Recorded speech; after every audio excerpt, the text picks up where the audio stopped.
The ballroom shimmered beneath a canopy of crystal chandeliers, every table dressed in white roses and gold accents. Soft music drifted through the room while guests laughed over sparkling glasses, celebrating what everyone called the wedding of the year. My younger brother, Daniel, stood at the center of it all, smiling confidently in his tailored tuxedo as cameras flashed around him. Our father looked even happier than the groom. Every few minutes he placed a proud hand on Daniel's shoulder, introducing him to executives, investors, and old family friends as though he were presenting the greatest achievement of his life.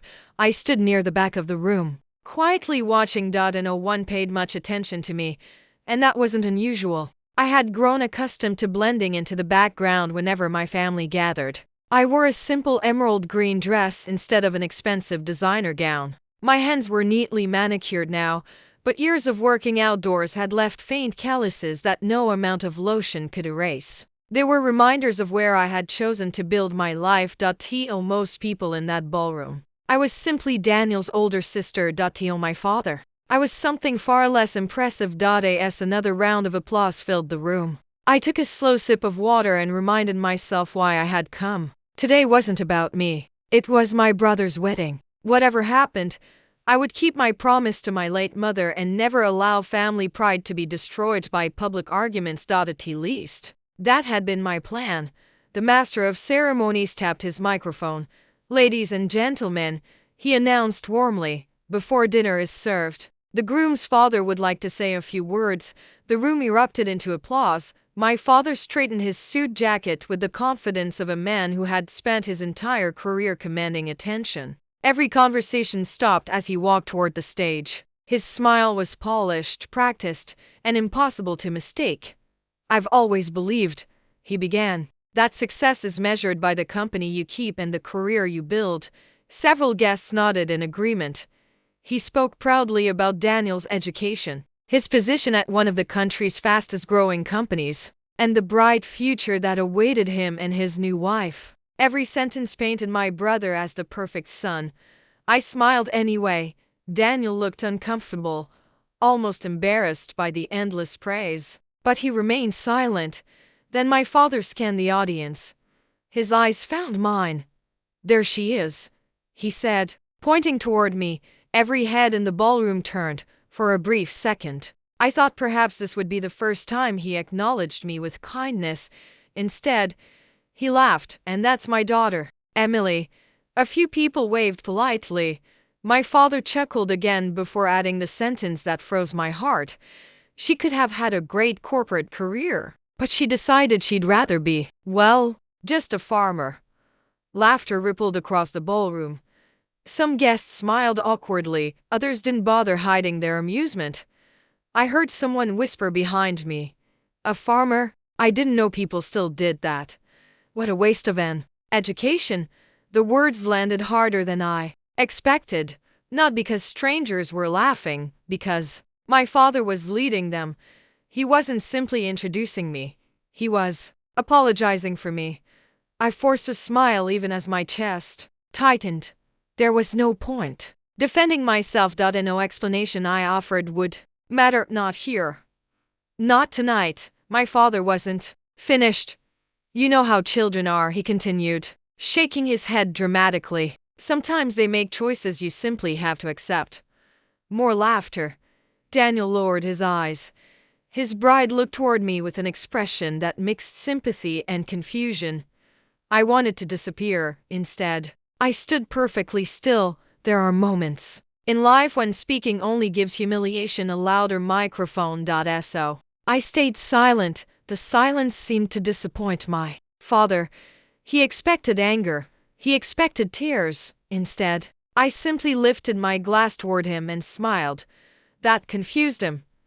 He frowned for only a fraction of a second before continuing his speech. Inside, however, I felt something completely different. Not anger, not shame, only sadness, because everything he believed about me had been wrong for years, and he had never cared enough to ask. Dinner began shortly afterward. Guests returned to their conversations, but whispers followed me wherever I walked. "The farmer, poor thing, she probably struggles." Financially, I wonder if she even owns her own land.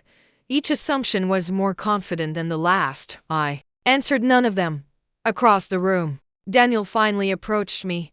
I'm sorry, he said quietly. I smiled. You don't have anything to apologize for. He shouldn't have said that. He did. I tried to stop him before the speech. I know. Daniel looked genuinely upset. Unlike our father, he had never mocked my work. He simply didn't understand it. Neither of us spoke for several seconds. Finally, he asked, "Are you really okay?" I glanced toward the stage where our father laughed with several executives. "Do I look okay?" He sighed. "No, but I'll be fine." He hesitated. "You could still tell everyone." I looked at him. "Tell them what?" "The truth." I smiled again. If they wanted the truth, they would have asked. Daniel didn't answer. Deep down, he knew I was right. People rarely question stories that confirm their assumptions, especially stories about success. An hour later, I stepped outside onto the balcony to escape the noise. The cool evening air carried the scent of fresh rain. For the first time that day, I allowed myself to breathe. Behind me, the ballroom buzzed with celebration. Ahead of me stretched a quiet city skyline glowing beneath the night sky. Sometimes silence is kinder than applause. I rested my hands on the balcony railing when my phone vibrated. One message. CEO Richard Lawson, board meeting confirmed. Thursday, 9 o'clock. I am looking forward to introducing you to everyone. I read the message twice. Then I locked my phone before anyone could see it. Inside the ballroom, my father was still proudly telling everyone his daughter was just a farmer. 3 days from now, many of those same people would learn what those words really meant. But none of them, not even my brother, had any idea what was about to happen. The morning after the wedding, I woke before sunrise, just as I had every day for the past 8 years. The farm was quiet except for the distant hum of irrigation pumps and the cheerful chorus of birds greeting the dawn. A thin layer of mist hovered over the fields, giving the rows of vegetables and fruit trees an almost magical glow. Every sunrise reminded me why I had chosen this life. Out here, no one cared what title appeared on my business card. The land only cared whether I showed up. I slipped on my boots, grabbed a mug of coffee, and walked toward the main greenhouse. Several employees were already waiting near the loading dock. They smiled as I approached.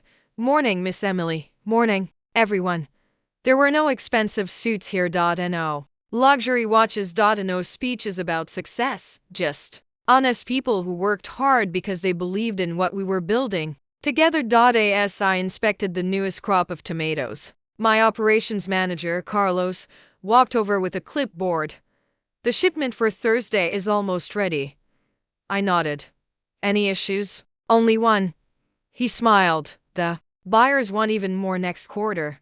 I laughed softly. "That's a good problem to have." "It is." Carlos paused before speaking again. "I heard about your brother's wedding." News traveled fast in small communities. I shrugged.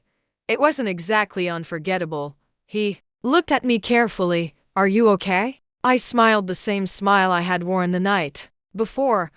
"I've had worse days."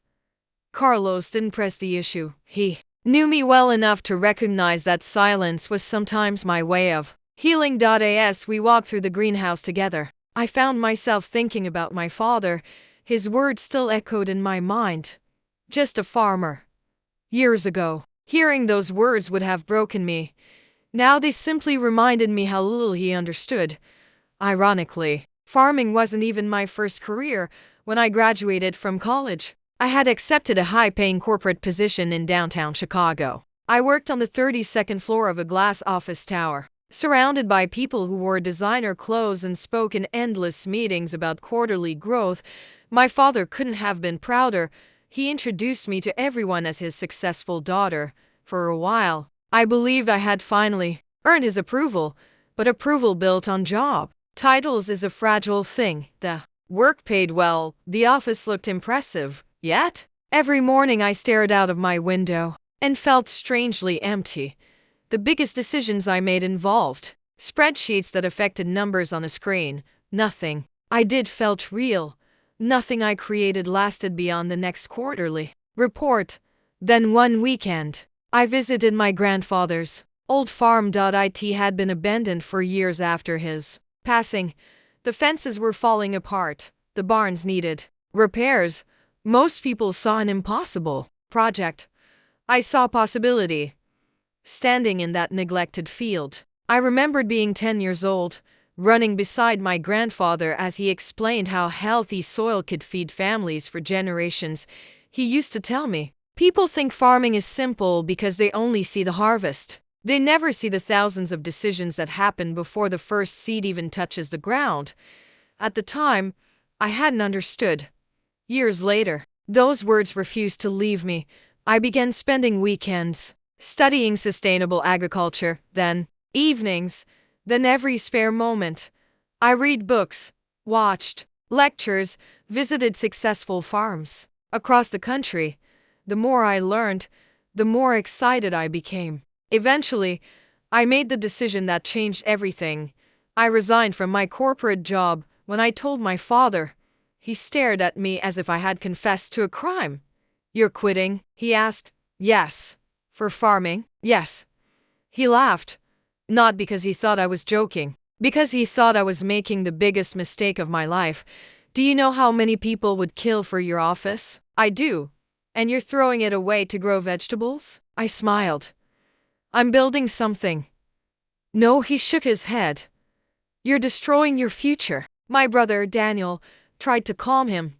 "Dad, maybe Emily knows what she's doing." No, father slammed his hand against the kitchen table. "She has lost her mind." That was the beginning. Over the next 2 years, nearly everything that could go wrong did. A violent storm destroyed my first greenhouse. A supplier disappeared with my deposit. Pests ruined an entire season's harvest. The bank rejected my loan application twice. There were weeks when I wondered whether my father had been right. I remember sitting alone inside the barn one rainy evening, staring at unpaid bills spread across an old wooden table. My savings were almost gone. My truck needed repairs. The irrigation system had failed again. For the first time since leaving the corporate world, I cried, not because I regretted my decision, because I feared I would run out of time before proving it could work. The next morning, I expected another disaster. Instead, something unexpected happened. A local grocery owner visited the farm. He walked through the fields quietly before asking one simple question. "Can you supply all 5 of my stores?" I almost laughed. At that point, I wasn't sure I could supply one, but I looked him in the eye.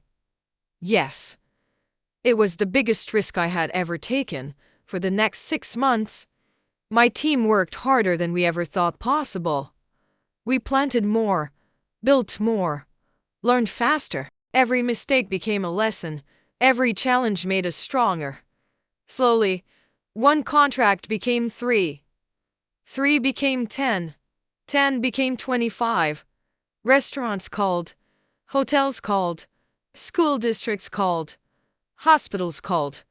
Within 5 years, we weren't simply operating a farm anymore. We had built one of the region's largest suppliers of premium produce. Technology transformed everything. We used drones to monitor crops. Artificial intelligence predicted irrigation schedules. Solar-powered equipment reduced costs. Our packing facility operated almost 24 hours a day during harvest season. People still pictured old-fashioned farming. They had no idea they were looking at a multi-million-dollar agricultural business. Ironically, my father never asked a single question about it. Whenever relatives mentioned my company, he dismissed it with the same sentence. "She's just growing vegetables." Eventually, people stopped correcting him. Back in the present, I climbed into my pickup truck and drove toward our processing facility. Several refrigerated trailers waited outside. Forklifts moved pallets with practiced precision. Drivers checked shipping manifests while supervisors coordinated deliveries. Watching everything operate smoothly filled me with quiet pride. Not because of the money, because hundreds of families depended on this business, their mortgages, their children's education. Their futures. That responsibility mattered far more than impressing anyone at a wedding. As I entered my office, my assistant, Rachel, was already waiting. She handed me a folder. The final presentation for Thursday. I opened it. Inside were financial reports, production forecasts, expansion plans, and a draft partnership agreement. Rachel smiled. The board is going to be impressed. I hope so. They've never worked with an agricultural supplier this large before. I closed the folder carefully. This meeting could change everything. It already has. She looked at me with excitement. After Thursday, everyone will know who Green Horizon Farms really is. I smiled but said nothing. For years, I had worked without needing recognition. Recognition was pleasant. Respect was earned. The phone rang. Rachel answered before covering the receiver. It's Mr. Lawson. I took the call. Good morning, Richard. Everything ready? It is. Excellent. He sounded unusually enthusiastic. The board has no idea what's coming. I laughed softly. I'd rather surprise them with results than promises. That's exactly why we chose your company. Before ending the call, he added one final sentence. Oh. One more thing. Yes? I've invited a few department heads to attend the meeting. One of them insisted his family should see how major partnerships are formed. I didn't think much of the comment. I simply wished everyone safe travels and ended the call. Had I known who that department head was, had I known who would be sitting in that boardroom, I might have prepared myself for something far more difficult than signing a contract, because Thursday wasn't just going to change a business partnership. It was about to change my father's understanding of success forever. Thursday arrived with the kind of calm that usually comes before a storm. The sun had barely climbed above the skyline when I stepped out of my car in front of Sterling Global's headquarters. The 40-story glass building reflected the morning light like a mirror, its polished entrance already busy with employees in tailored suits carrying laptops and coffee cups. 8 years earlier, I would have blended into that crowd without a second glance. Today, I wasn't here as an employee. I was here as a strategic business partner. I adjusted my navy blue blazer, picked up my presentation folder, and walked confidently through the revolving doors. The receptionist immediately stood. Good morning, Miss Carter. Mr. Lawson is expecting you. Thank you. She handed me a visitor badge. Though everyone on the executive floor already knew who I was, the elevator climbed in complete silence. Each floor reminded me of the life I had once left behind. Strangely, I felt no regret, only gratitude. The doors opened onto the executive level. Richard Lawson, Sterling Global's CEO, greeted me with a warm smile. Emily, good to see you again. It's good to see you too. He shook my hand firmly. I reviewed your latest production numbers last night. And he laughed. I honestly think you've underestimated your own company. I prefer underpromising and consistently over-delivering. He nodded approvingly. Exactly. He motioned toward the conference room. The board is already seated. As we walked down the hallway, Richard leaned closer. I should warn you. About what? One of our department heads brought his family. Apparently his son wanted them to witness an important corporate partnership. I smiled politely. I hope they enjoy the meeting. Neither of us realized just how unforgettable that meeting was about to become. Richard pushed open the heavy conference room doors. Conversations immediately stopped. Nearly 20 executives sat around a long walnut table. Large digital screens displayed financial projections and expansion maps. At the far end of the room sat my brother, Daniel, beside him, my father. For a brief second, none of us moved. My father's expression shifted from curiosity to confusion to complete disbelief. His eyes widened as if he were looking at someone he couldn't possibly recognize. I watched him glance toward the hallway behind me, apparently expecting another Emily. Someone else, anyone else. Richard stepped confidently into the room. Good morning, everyone. The executives greeted him, then he turned toward me. I'd like to introduce someone many of you have heard about but haven't yet had the opportunity to meet in person. My father slowly stood, His face had already lost its color. Richard continued. This is Miss Emily Carter, founder and CEO of Green Horizon Farms. Silence. Not ordinary silence, the kind that fills a room when everyone's understanding of reality changes at once. Richard smiled proudly. Over the last 5 years, Green Horizon Farms has become one of the most innovative agricultural suppliers in the region. The presentation screen changed, my company's logo filled the display, then photographs appeared. Drone footage, processing facilities, distribution centers, greenhouses stretching across hundreds of acres, automated packing lines, satellite irrigation systems. The room watched in amazement. My father stared at the screen without blinking. Richard continued speaking. Emily's company currently supplies more than 400 restaurants, dozens of hospitals, multiple school districts, and several national grocery chains. Another slide appeared.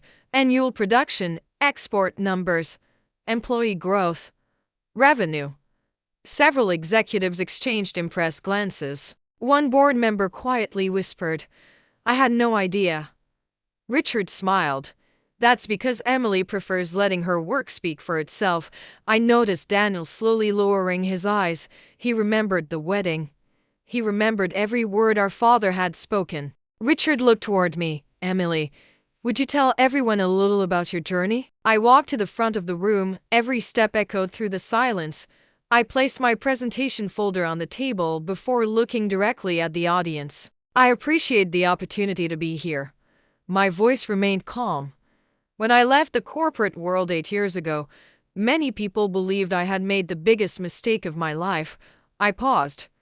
I chose agriculture because I wanted to build something real. Slides changed again. Employees working together. Families harvesting crops, children visiting educational programs at the farm. Our business isn't only about food.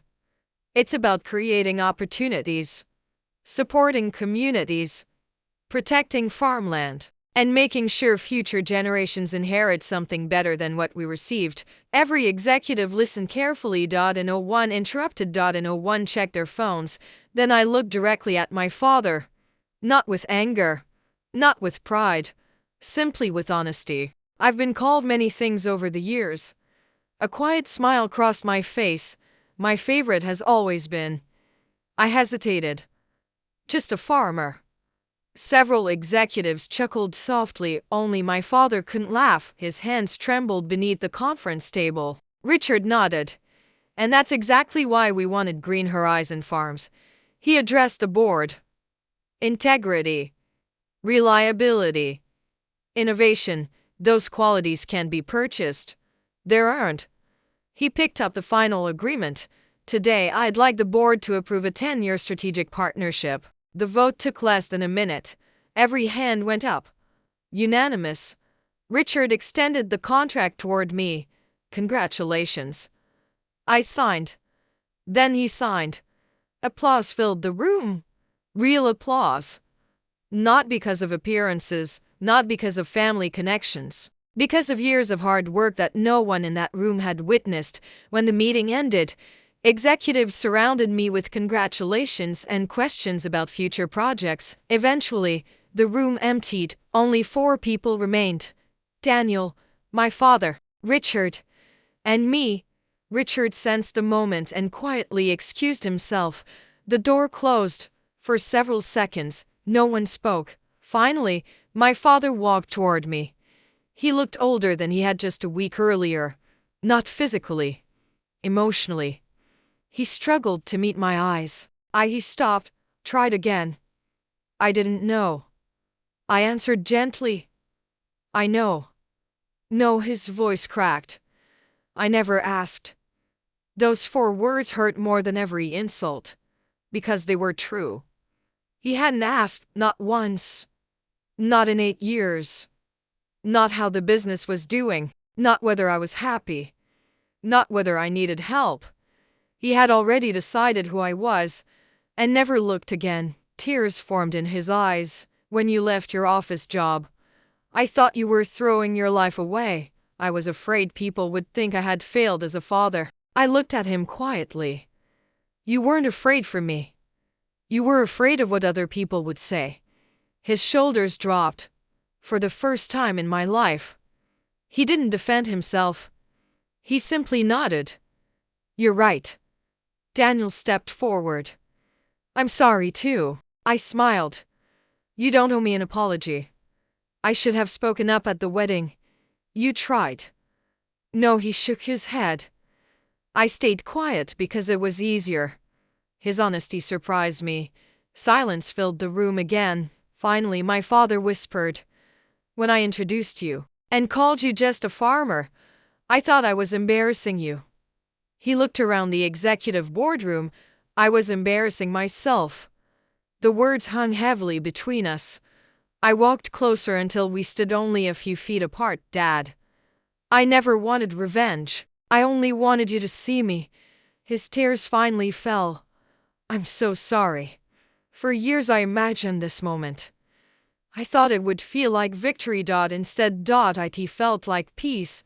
I hugged him, not because he deserved forgiveness, but because carrying bitterness had become heavier than letting it go. He held me tighter than he ever had when I was a child.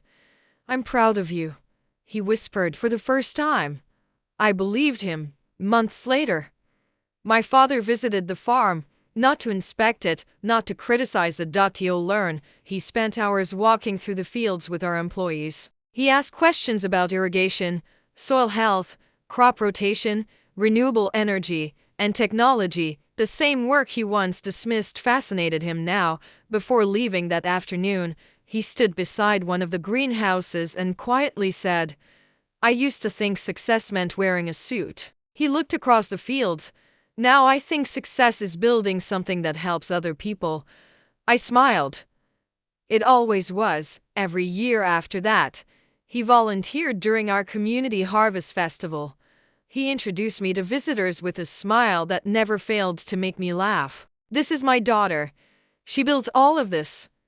He never again said, just a farmer, because he finally understood there is no such thing as just someone who feeds families, creates jobs, and changes lives. People often judge others by job titles, clothing, or bank accounts. But real success isn't found in applause, expensive offices, or public recognition. It is found in the lives we improve, the promises we keep, and the courage to follow a path others fail to understand.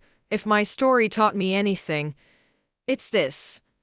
Never let someone else's opinion become the measure of your worth. Some people won't recognize your value until the world applauds you. The people who truly matter will recognize it long before then. And sometimes, the greatest harvest you'll ever grow isn't found in a field. It's found in a changed heart.